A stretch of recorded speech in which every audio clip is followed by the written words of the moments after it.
The Prime Minister says Australia's military contribution to the coalition action is prudent and proportionate.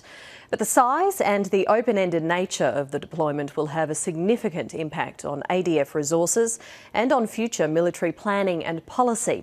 Defence correspondent Michael Brissenden reports.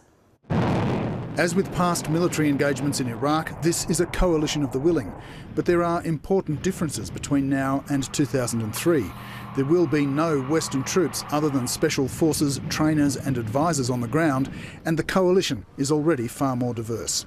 The United States, the United Kingdom, France, Canada, Jordan, Bahrain and the United Arab Emirates, as well as Australia.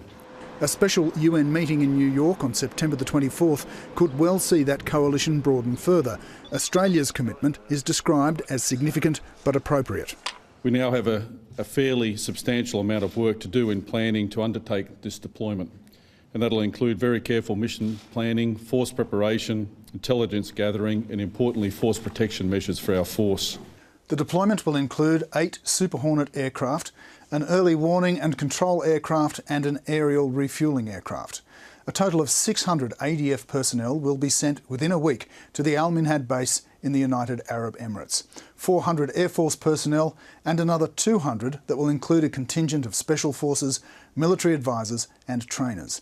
It's a deployment that will have significant ramifications for the entire Australian Defence Force.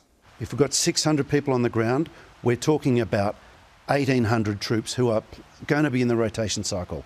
That leaves very little room for any other contingencies.